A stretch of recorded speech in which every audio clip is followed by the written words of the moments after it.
Antes de mais nada, respira fundo e escuta isso aqui.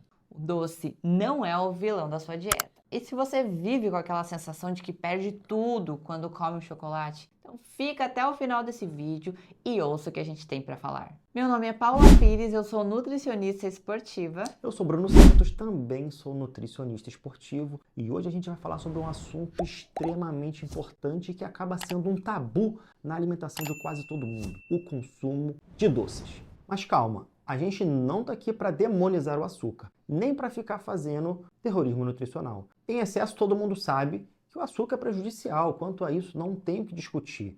Mas o nosso papel como nutricionista é mostrar que dá sim para você comer o que ama, inclusive o doce, sem neura e sem ficar se martirizando, como parte de um objetivo maior. Mas isso exige duas coisas: estratégia e consciência alimentar. E por que a gente pode falar disso com propriedade? Porque a gente já viveu exatamente esse mesmo problema. E hoje, depois de ajudar milhares de pacientes a controlar a relação com a comida, a gente também quer mostrar esse caminho para vocês. E eu me lembro como se fosse hoje, exatamente da fase que o doce virou a minha fuga. Eu trabalhava o dia todo, estudava à noite, estava cheia de problema, quem não? E chegava em casa só querendo algo doce para aliviar a minha cabeça. Mas na verdade nem era fome, era cansaço, estresse. E o problema é que isso virou rotina e depois virou culpa. E a culpa geralmente gerava compensação no outro dia. E eu já era o tipo que estocava doce, guardava e congelava bolo para comer depois. Bolo de aniversário. Isso na época que eu estava me preparando para campeonatos. Mas tive vários momentos de descontrole, onde comia sem parar até ver que não tinha sobrado mais nada. E depois batia um baita no arrependimento. Eu estou contando isso aqui só para contextualizar e você entender que nós já estivemos no seu lugar de alguma forma. Mas quando você adquire uma certa maturidade, uma consciência maior sobre alimentação e comportamento, a coisa começa a mudar de figura. Você entende que o contexto, quando bem feito, nunca será afetado pelo fato de você encaixar um docinho na sua dieta. E foi isso que a gente fez alguns anos atrás, né?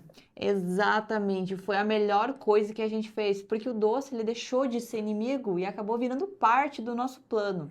A gente tirou o peso emocional, parou de transformar o doce no escape para o estresse e a tratar da forma certa, como uma tática para adesão. E agora a pergunta de $1 milhão: por que você sente vontade de comer doce? A vontade de doce não é apenas gula. Existem vários fatores fisiológicos e emocionais por trás disso daí. Por exemplo, dietas muito restritivas, com baixa ingestão de calorias ou carboidratos, principalmente no começo, elas podem sim gerar um maior desejo por alimentos mais densos energeticamente, como doces. Mas isso não significa que o seu cérebro entre em desespero por glicose, nada disso, mas sim que é uma resposta natural de busca por fontes rápidas de energia, especialmente em pessoas não adaptadas. O teu corpo é inteligente, ele entende muito bem que está em déficit e vai tentar compensar com o que dá maior recompensa no menor tempo. O problema é que esse ciclo, se ele for mal conduzido, vira uma bola de neve. Exagero, culpa e mais restrição. E o fato de pular refeições e comer mal ao longo do dia, passar horas sem se alimentar, aumenta a chance de você buscar doces no final do dia e à noite. E isso é muito mais comum do que se imagina e tem mais a ver com o padrão comportamental do que com falta de glicose no sangue. Outro ponto de atenção é que dormir pouco bagunça sua regulação hormonal e isso também impacta direto no apetite e nas suas escolhas alimentares. Quando você dorme menos do que você precisa, há um aumento da grelina, que é um hormônio que estimula a fome, e também a redução da leptina, que é o hormônio que sinaliza a saciedade. E esse desequilíbrio favorece o aumento do apetite, especialmente por alimentos calóricos e mais palatáveis, como doces e ultraprocessados. Um estudo publicado no JAMA Internal Medicine de 2013 mostrou que as pessoas com restrição de sono consumiram em média 300 calorias a mais, principalmente provenientes de alimentos ricos em açúcar e gordura.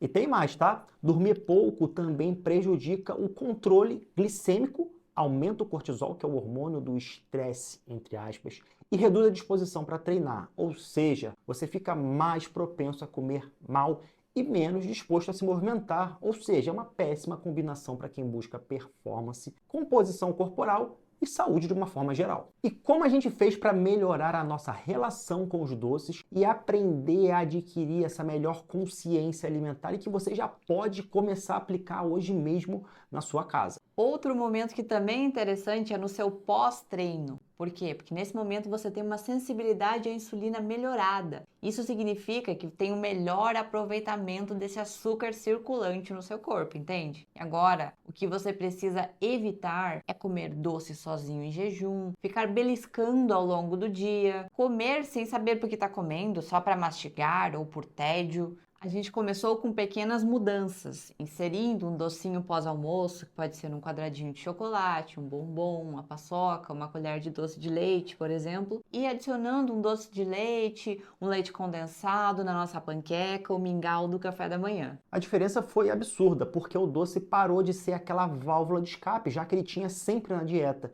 e aí passou a ser parte de uma dieta prazerosa, sem culpa. Isso refletiu diretamente nos exageros que a gente cometia antes e passou a não correr mais. Exatamente. Se você sente que perde o controle quando você come doce, não é só cortar tudo. Você precisa recuperar e adquirir maturidade, autocontrole e consciência para conseguir comer em pequenas quantidades. E uma coisa que vai te ajudar bastante é comprar os doces já em porções menores. Por exemplo, ao invés de comprar uma barrona de chocolate, comer 3 quadradinhos e deixar ela aberta, é mais interessante que você compre uma caixa de bombom, que já vem os bombons porcionados, pequenininhos, em unidades menores, e você comer um só e guardar lá, esconder a caixa de bombons, que é muito mais fácil de você manter o controle dessa forma.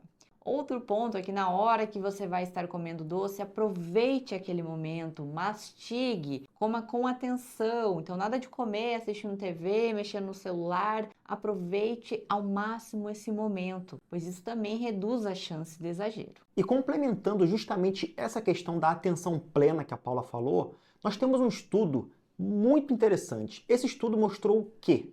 Que participantes que praticaram atenção plena durante a alimentação relataram uma redução de até 43% no comportamento compulsivo em 4 semanas. Interessante, né? E foi isso que aconteceu com uma paciente nossa. Vamos chamá-la de Maria aqui. Mas a Maria, ela tinha muito descontrole com doces. Então ela seguia a dieta lindamente de segunda a sexta. Chegava na sexta, a Maria comia barra de chocolate. No sábado, ela já atacava um bolo de pote. No domingo, era um pote de sorvete. E na segunda-feira, a Maria tentava compensar com jejum, ficava a semana toda se restringindo. Só que isso não estava funcionando. Então, ela nos procurou. E com ela a gente fez o quê? Vou contar para você que ficou até agora assistindo. Colocamos um mini Kinder Bueno depois do almoço, todos os dias, independente de treinar ou não. E isso já foi o suficiente. Tiramos a culpa e colocamos o controle no lugar, ajudando a manter uma adesão de longo prazo. E o resultado? Ela conseguiu essa mudança incrível que está aqui na tela. Vejam isso. Ela parou de se sabotar e começou a seguir um planejamento estratégico. Essa foi a diferença crucial no processo dela. Incrível. Ah, Nutri, mas para mim não funciona comer só um pedacinho, infelizmente. Bom, então para essas pessoas, né, se é o seu caso, realmente é necessário tirar o doce por um tempo e reduzir ao máximo a exposição em casa, no trabalho. Mas não é punição, é uma medida inicial de proteção. E o objetivo será reinserir mais tarde, mas com consciência e com controle. Você não precisa cortar para sempre, mas talvez você precise cortar durante um tempo para depois retomar o controle e reeducar seu paladar. Então, se você sente que vive nesse ciclo de doce, culpa, compensação, recaída, a gente pode te ajudar nisso. Na nossa consultoria, a gente analisa a sua rotina, seu histórico emocional, tudo, e monta uma estratégia personalizada, onde o doce pode sim entrar de uma forma tática. O link está aqui na descrição. E agora comenta aqui, você por acaso já passou por algum episódio de descontrole com doces? Bom, e se esse vídeo te ajudou a entender que o doce pode sim fazer parte da sua rotina, compartilha com alguém que precisa ouvir isso. E deixa o like, se inscreve no canal e a gente se vê no próximo vídeo.